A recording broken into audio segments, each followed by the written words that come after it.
Okay, well, I'm John Lindholm. I'm working with the Riley County Veterans Historic History Project, and we're interviewing people that experienced World War II, either civilian or military-wise. And we have Tom Grubb as our interviewee today. And so we're going to start off asking him a few questions, and then he'll there.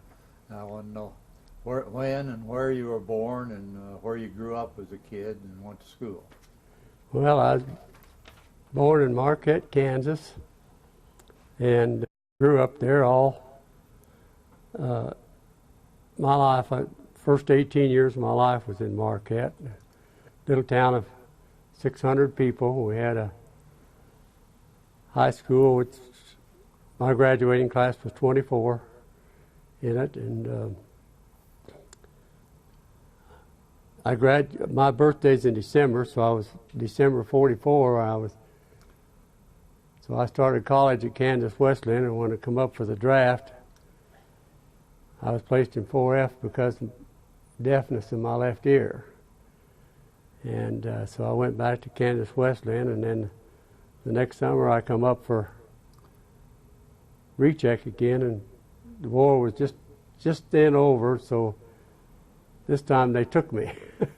And so I was drafted at Fort Leavenworth in September of 1945, and I went down to Keister Field for basic training, and when I got to Keister Field, I was a big boy then. I weighed 240 pounds and 6'2", and they took me over and put me on the football team instead of basic training. And I was fodder for the football team.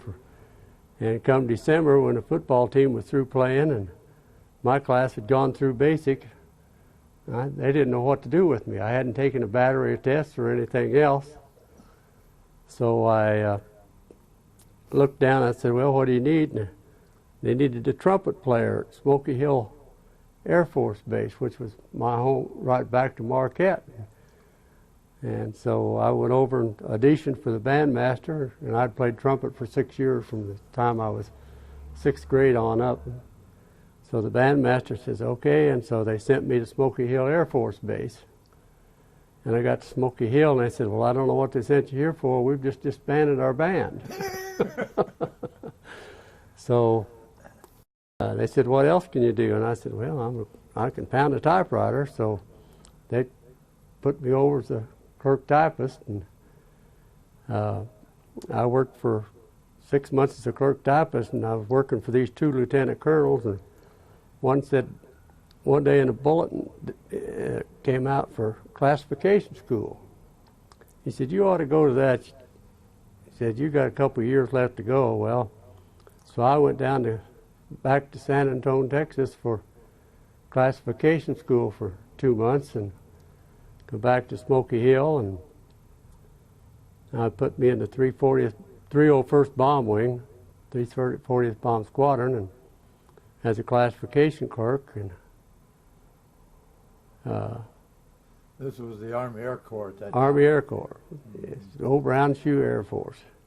And so I stayed there, and they said, well, we're going to go overseas in January, and my wife and I said, well, I wasn't married then, and my girlfriend and I, who had been my girlfriend since freshman in high school, said, well, we're going to get married before you go overseas. So I went and got married, and then they said, well, come around January 47, they said, well, you can get out of the service if you're married, and we're not going to send you overseas. So I got out of the service in January of 47. And then, I don't know, horsed around and worked up the dam, and Betty and I decided to re-enlist in the Air Force. And so I went back into the 301st Bomb Wing again, and at Smoky Hill. And we transferred, they closed Smoky Hill, we transferred to Barksdale Air Force Base in 1949. And I went into headquarters 2nd Air Force at Barksdale Air Force Base, and I was there till I guess 1953 during the Korean War, and they sent me to Okinawa, and I was with the 307th Bomb Wing on Okinawa, and I was there a year and come back to right back to Barksdale Air Force Base, headquarters 2nd Air Force. And I stayed there till my boss name requested me to headquarters SAC, so I went to headquarters SAC. And I was there. I took over the NCOIC of the missile training program for officers, and I was with the officers missile training program at headquarters at SAC then until 1964, and they was due to go overseas, so they sent me to Ben Greer Air Force Base in Where's this? Morocco. And I stayed there till we closed the base. I and the colonel were the last two people off the base. What was your rank at that time? I was senior master sergeant. Okay. And so I went back to headquarters SAC at Offutt Air Force Base, and I stayed there till I was ready. I wasn't sure what I was going to do. I was torn between, they had me on orders to go to Vietnam, and I was getting promoted to Chief Master Sergeant, and I'd also taken the civil service test, and I had a job waiting for me if I wanted to get out. So I had to make up my mind to Chief Master Sergeant meant I had to stay for 2 more years, and a year in Vietnam. My son was a senior in high school, so I chose to get out of the service after 20 years and 6 months and take a civil service job. So that was I was real fortunate. I had 20 years and 6 days, and I was stationed at Smoky Hill Air Force Base and at Barksdale Air Force Base twice, and headquarters SAC, and that was my whole Air Force career. 20 years and 6 days, was on 3 bases plus 2 one-year tour to Okinawa during the Korean War, and a 1-year tour to Ben Greer Air Force Base, and closed it up. So that was it. Okay, and what were your duties most of the time? All personnel. From the time I went down to classification school in 1946 to I served as training NCO for headquarters 2nd Air Force, which encompassed 13 bases, and I handled all the airman training quotas for all 13 bases, and a lot of quotas. And I went to SAC, and I was in the missile training program, and I handled all the officers' missile training program all the time I was there. And I guess I didn't do anything very exciting or anything else. Just well, you said you got your degree, right? Yes, I went nights. I got my first year at Candace Wesleyan, and then I went nights and got my degree at Omaha University, which is now University of Omaha, or University of Nebraska at Omaha. Yeah. And got my degree in, what year was it? well, I didn't get my degree until 1965. Going nights and weekends. And by this time you had a family? oh yes, I had, by the time I had 2 daughters and a son. They were all born in the Air Force, and all of them born in Air Force hospitals, and they all, when I got out, they were all 3 in the college at Nebraska. They were, well, my son was a senior in high school, but he ended up then, but he went to, my daughter graduated from University of Nebraska with a law degree, and she's an attorney, and Where is she located now? she's in Coeur d'Alene, Idaho. She was the first female attorney in Coeur d'Alene, Idaho, Okay. and my second daughter she wasn't going to University of Nebraska because her sister was there, so she went out to Kearney State, Oh, and she's at the Postal Department in Houston, Texas. And my son went to Wayne State in Nebraska, and he's now managing a bottled water plant at Spokane, Washington. And so okay. we've got 6 grandkids and 7 great grandkids so far. So far. Well, did Betty go with you on any of these overseas assignments? Well, it was real funny. When I went to Morocco, I was on orders to go to headquarters 7th Air Division in London, England. Oh. And Betty says, I'm not going overseas. I don't want to go overseas. The kids are in high school.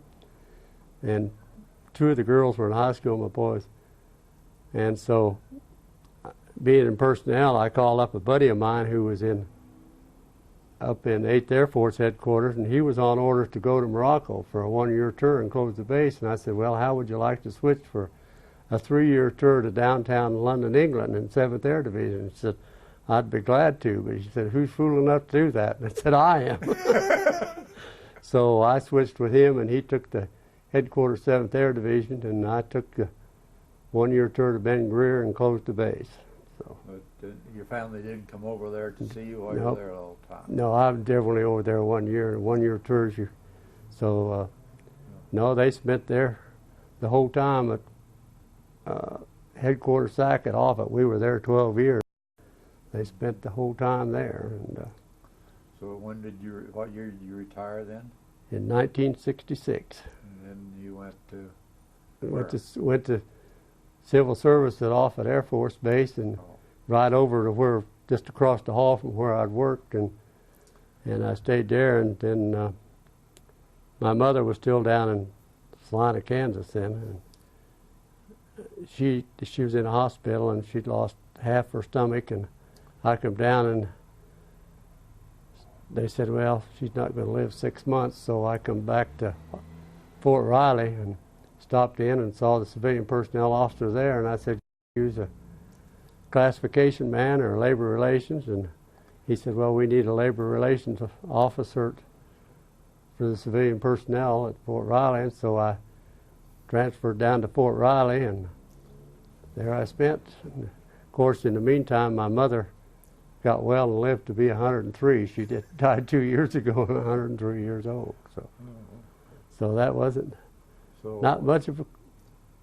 So when you moved to Fort Riley, it's when you ended up in Manhattan. That's when I ended up in Manhattan, and I worked here 1 year, and my boss and I had a conflict, so I quit and went down and ran the state fair, Hutchinson, Kansas, for 2 years. Oh.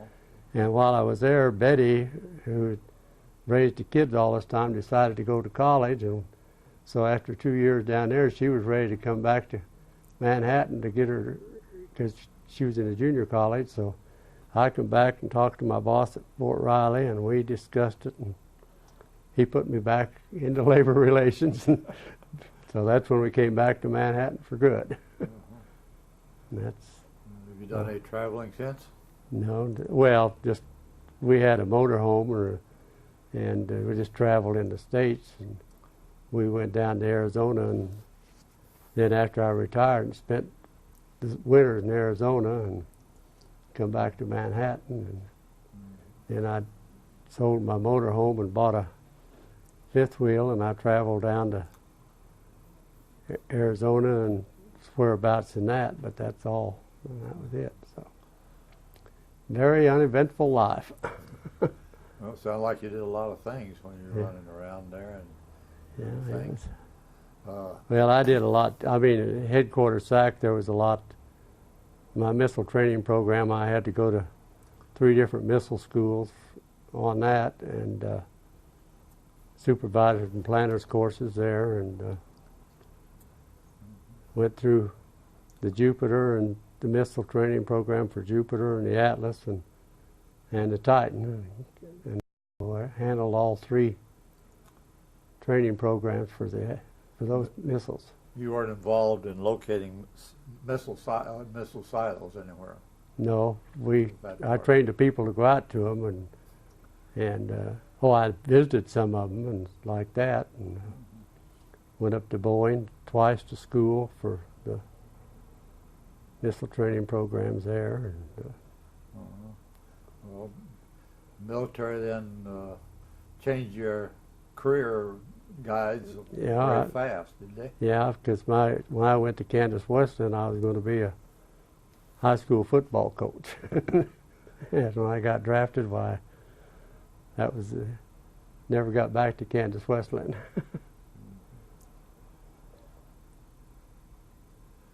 That's about it. Okay. Guess that's all for this time then, and thank you for coming in, Tom. All And, right, glad to do it. and we'll As have- I say, I know you were looking for veterans with World War II time, but my World War II was, although I classed as a World War II veteran, I got in after Yeah. when it was over. Mhm. So I served in the services, but I served in the World War II, Korea, and Vietnam, but I didn't ever serve in any of them. Okay, Okay, well, thank you for coming in. righto. I'm off. Don't walk off with this. Oh, yeah.